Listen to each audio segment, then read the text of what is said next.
అదరగొట్టే కారం రంగు రుచి ఆచి కారం పొడి.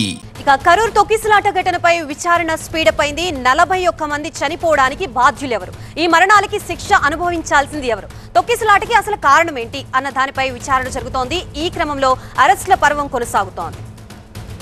ఈ కేసులో ఇప్పటివరకు 3 అరెస్ట్ చేశారు పోలీసులు. ఈ దుర్ఘటనకు బాధ్యుడిగా పేర్కొంటూ టీవీకే జిల్లా అధ్యక్షుడు మది అలగన్, కార్యదర్శి పౌండ్ రాజ్ ని అరెస్ట్ చేశారు. అలాగే ఈ తొక్కిసలాట ఘటనపై ఫేక్ న్యూస్ ప్రచారం చేసిన యూట్యూబర్ ని కూడా పోలీసులు అరెస్ట్ చేశారు. అంతేకాకుండా దాదాపు 21 మందిపై కేసులు నమోదు చేశారు. మరోవైపు ఈ కేసు దర్యాప్తు అధికారిని ప్రభుత్వం మార్చింది. డీఎస్పీ సెల్వరాజ్ కి బదులు ఏడీఎస్పీ ప్రేమానంద్ కు దర్యాప్తు బాధ్యతలు అప్పగించారు.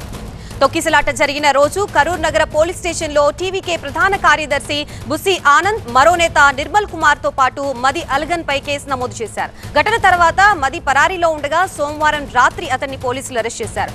మదికు ఆశ్రయం కల్పించారనే ఆరోపణలతో టీవీకే కార్యకర్త పౌండ్ రాజ్ ని మంగళవారం ప్రత్యేక పోలీస్ బృందం అరెస్ట్ చేసింది. ఇక కరూర్ ఘటనపై టీవీకే పార్టీ అధ్యక్షుడు విజయ్ స్పందించారు. తన జీవితంలో అలాంటి ఘటనని ఎన్నడూ ఎదుర్కోలేదని ఆవేదన వ్యక్తం చేశారు విజయ్. త్వరలోనే ఈ ఘటనకు సంబంధించిన నిజాలు బయటికి వస్తాయని అన్నారు.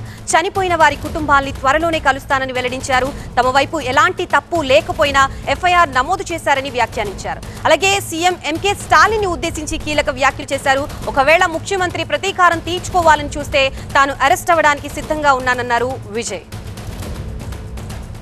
சிஎம் சார்,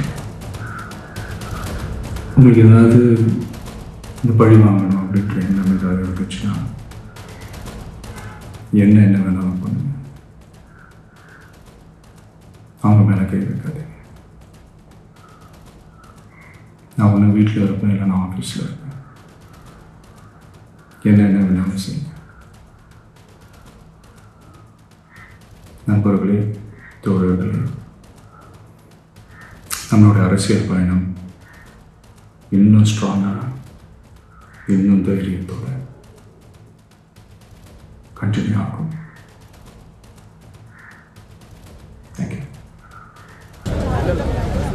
ఇదే అంశానికి సంబంధించి మనకి పూర్తి అప్డేట్స్ ఇవ్వడానికి మా ప్రతినిధి మురళి సిద్ధంగా ఉన్నారు. మురళి, ఫైనల్లీ విజయ్ స్పందించారు కరూర్ ఘటనకి సంబంధించి.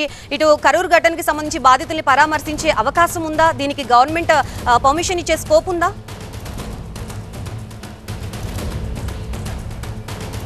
అంటే కరూరు ఘటనలో మా తప్పిదం లేదు, నిర్లక్ష్యం లేదనేటువంటి చెప్పుకునేటువంటి ప్రయత్నం టీవీకే.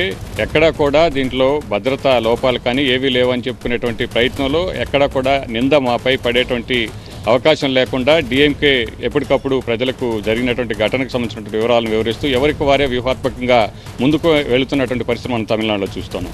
అయితే ఈ ఘటనకు సంబంధించి ప్రాథమికంగా విచారణ ప్రారంభించినటువంటి పోలీసులు ఇప్పటికే అరెస్టులు కూడా మొదలుపెట్టారు. ముందుగా రాజకీయ విమర్శలు చేయనని సీఎం స్టాలిన్ చెబుతూనే అరెస్టుల పర్వం అనేది మొదలైంది.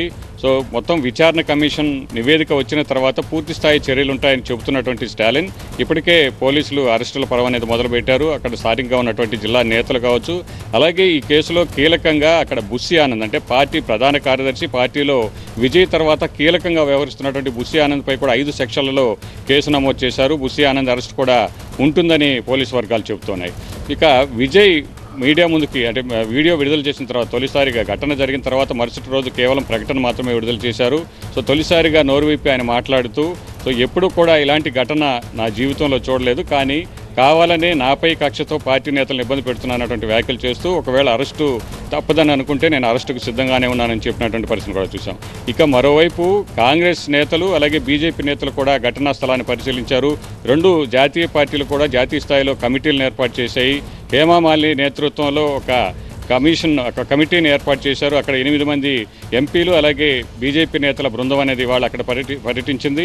ఆ తర్వాత కాంగ్రెస్ కూడా కేసీ వేణుగోపాల్ నేతృత్వంలో ఎంపీలు కూడా అక్కడ పర్యటించినటువంటి పరిస్థితి. ఎవరికి వారే అక్కడ ఘటనా స్థలంలో ఏం జరిగిందనేటువంటి తెలుసుకునేటువంటి ప్రయత్నం చేస్తుండగా కాంగ్రెస్ డిఎంకే కూటమిగా కలిసి ఉన్నటువంటి నేపథ్యంలో కాంగ్రెస్ ముఖ్య నేత ఏఐసిసి నుంచి రాహుల్ గాంధీ విజయ్తో ఫోన్లో మాట్లాడడం అనేది ఇప్పుడు తమిళనాడులో తీవ్ర చర్చగా మారింది. సో ఇక్కడ డిఎంకేతో విజయ్ పోరాడుతుంటే అదే కూటమిలో ఉన్నటువంటి కాంగ్రెస్ నుంచి కాంగ్రెస్ ముఖ్య నేత అగ్రనేత అయినటువంటి రాహుల్ గాంధీ విజయ్తో మాట్లాడడం, ఘటనకు సంబంధించినటువంటి వివరాలన్నీ కూడా సేకరించడం అనేది ఇప్పుడు తమిళనాడులో చర్చనీయాంశంగా మారింది. అయితే ఇందులో ఒక వ్యూహం ఉందని కూడా చెబుతున్నారు. సో బీజేపీ ఒక అడుగు ముందుకు వేసింది. బీజేపీ డిఎంకే వర్సెస్గా ఇటీవల జరుగుతున్నటువంటి రాజకీయాల నేపథ్యంలో ఒకవేళ ఈ ఘటన తర్వాత బీజేపీకి విజయ్ దగ్గరైతే తమకు నష్టం కలుగుతుందన్నటువంటి వ్యూహంతోనే కాంగ్రెస్ అగ్రనేత రాహుల్ గాంధీ విజయ్తో మాట్లాడి ఉంటారన్నటువంటి ఒక చర్చ కూడా జరుగుతుంది. సో మొత్తానికైతే మాత్రం తమిళనాడులో కరూరు ఘటన తర్వాత అసలు ఘటనకు కారణం ఏంటన్నటువంటి విషయాల కంటే కూడా ఘటన తర్వాత జరుగుతున్నటువంటి